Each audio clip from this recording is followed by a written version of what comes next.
everybody, this is Marjorie.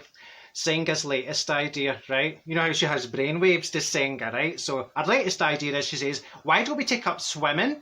Marjorie, do you want to go to the swimming baths? And I says, well, do you not think they'll still recognise the Senga? Because the last time, right, we went into the swimming baths with Fat Boy for 2 doors down, right? Well, he jumped in, the water jumped out. It was hysterical. All the waves were all lying in the boat with the tiled flare as if where's all the water went, you know? So she says, swimming, it says on the telly, Marjorie, that swimming's quite good for you, so why don't we take swimming up as a new hobby? And I says, listen, Senga, if swimming's so good for you, why are whales the size that they are? Well, she couldn't answer that. I says, see, you've not thought it through. I mean, sometimes Senga's a wee bit of a fan, Dan, you know. So anyway, she says, aye, swimming would be good. So we'll get our swimming costumes out and we'll go swimming. Well, didn't work out, you know, because I sometimes get dead panic in the swimming baths, you know, because you're walking about, you know, and everybody's, you know, it's like Baywatch sometimes. Well, it depends what time you go. See, if you go on a Wednesday afternoon to my local swimming baths, right, that's pensioners' afternoon. So you didn't need to worry. I mean, I feel like Claudia Schiffer. On a Wednesday afternoon, I'm strutting about like a catwalk model, you know, because it's all these wee wrinkly folk. It was hysterical. Anyway. I remember the last time I was there was these 2 women sitting at the side. They look like 2 wee prunes. And I says, oh ladies, look at you. I think you've spent too much time in the water. You've got fair wrinkled there. You look like a couple of wee prunes. And they says, oh, we've not been in yet. So I went, oh. Anyway, talking of swimming, it reminded me, there was one story I hadn't to tell you when Senga and I were on our holidays in Carstairs, right?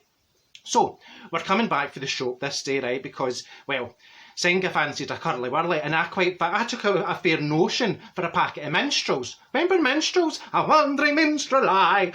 Where did I get that? What's that? Fair again, a wandering minstrel I. It sounds like Gilbert and Sullivan, doesn't it?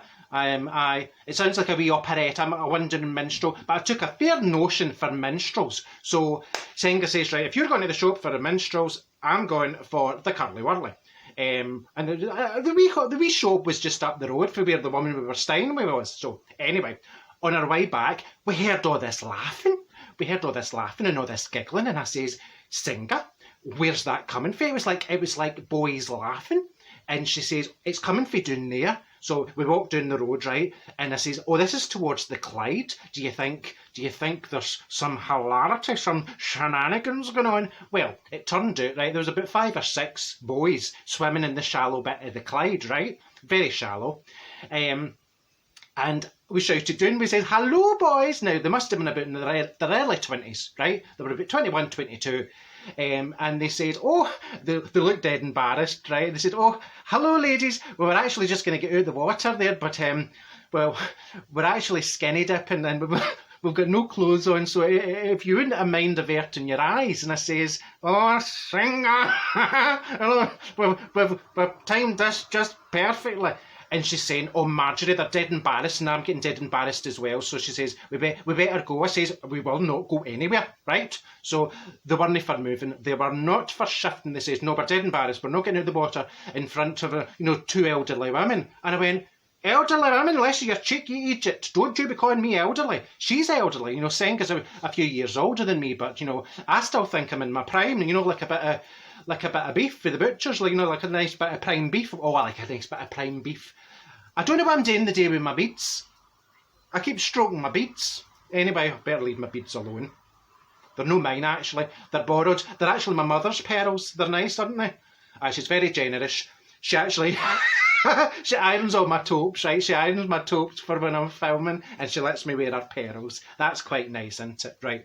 So, I says, back to my story. I says, boys, come on, get out the water now, because you never know. And I says to Senga, watch this, right? So I hold my bag, and I says, well, we don't have much time to spare, boys, because, we just came down to do what we have to do, and then we're going to go away. And they says, oh, what is it you're down here to do? And I says, well, we're just down here to feed the crocodiles. Well, you should have seen them. They were like Forrest Gump. They were out the water, the whoosh, and they were all the wee winkles. All the wee winkles running about. And Singer turned to me and she says, "Oh, Marjorie, you are absolutely terrible. You know they're running loud the other day, embarrassed." I says, "Well, Singer, that was the funniest thing that's happened since we go here." So that was that. I'll speak to you tomorrow, right? We'll see what I've got to tell you tomorrow. So take care of yourselves and bye-bye for now. No, bye-bye. I need to really spoke right.